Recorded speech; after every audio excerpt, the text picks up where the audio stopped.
Hey guys, what's up? It's Senny here.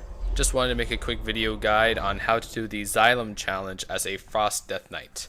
I did this challenge a couple weeks ago on my Death Knight, and I was super ecstatic because it was the first challenge skin that I got. I tried this fight on multiple other tunes and unfortunately was not successful. I went and decided to try and do it on my main, my Frost Death Knight, one of my mains there, and I was actually able to do it in 2 tries.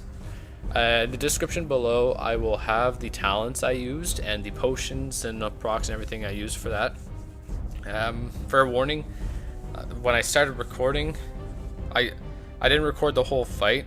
I was only able to save the last 5 minutes of the clip, but you will still be able to see most of the encounter. I believe Xylem is around 30% when the video starts. It's a little bit unconventional because I do have engineering, so I was able to use a rocket belt to get to him.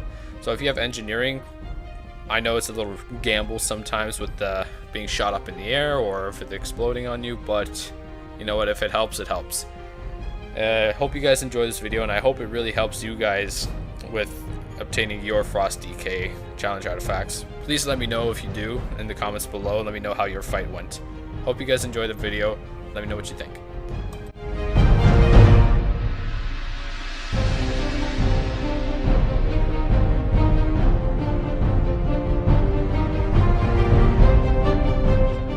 For the arcane part of the encounter, I would try to save my mind freeze for when he starts to use his draw power, just to make sure that you have that interrupted ready.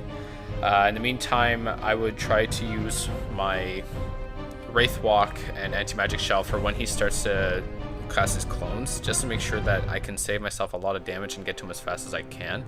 Here in this example though, I had my rocket belt to get to him within seconds.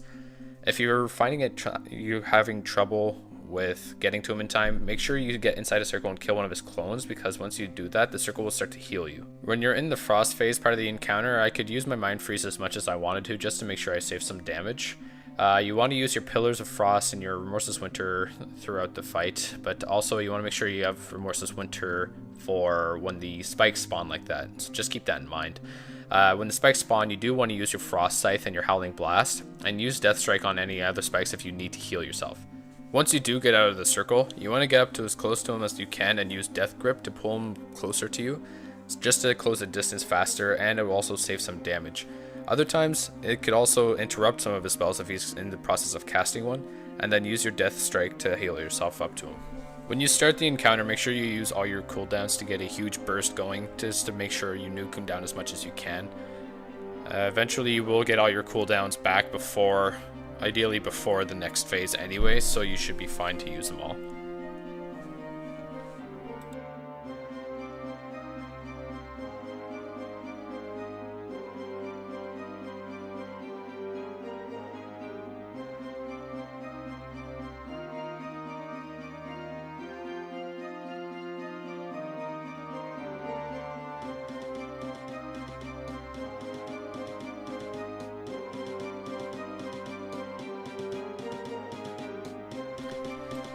When you start fighting the boss in phase 2, make sure you generate as much runic power as possible and use your Breath of Sindragosa, because it will create a huge damage boost. Also, when the fight starts, use your Gems of Fury and all your potions just to increase all your stats to increase your DPS. When the boss in phase 2 starts to cast his spell there against you, you want to use your Wraith Walk to get as far from him as possible, because the ads will spawn on your location, and then they will try to walk towards him, and if they reach him, they will heal him for the significant amount of damage. Here for the ads, I would pop my Remorseless Winter Pillars of Frost. I would use Howling Blast and Frost Scythe on them, just to get the most AoE damage I can get them on as possible. If you need to, if you were really hurt from the previous round there with the boss, you can use your Death Strike to make sure you bring yourself up. For this part of the encounter, I would save my defensive cooldowns just to make sure that I stayed alive if I was trying to get really low, because I didn't want to waste them when I was near half health or 3/4 health, because I felt like I could just draw them out further and keep healing myself up. But if you feel like you are about to die, then make sure you pop your cooldowns just to make sure you survive, and then generate as much runic power as possible so you can use Death Strike to bring yourself back up. For the part of the encounter, I would try to save my defensive cooldowns just to make sure that I stayed alive if I was trying to get really low, because I didn't want to waste them when I was near half health or 3/4 health, because I felt like I could just draw them out further and keep healing myself up. But if you feel like you are about to die, then make sure you pop your cooldowns just to make sure you survive, and then generate as much runic power as possible so you can use Death Strike to bring yourself back up.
And that's it, everybody. That's my guide. I hope this guide helps you guys achieve your Frost artifact weapon. Please let me know in the comments section below if it does. I would like to hear your feedback. Also, if you don't mind, please subscribe to my channel, and I'll try and put out some more content for you guys as soon as possible. I've also done the Blood DK challenge, so I will also be putting up that video as well if you need assistance with that guide as well. I hope you guys enjoyed the video. I'll catch you guys next time.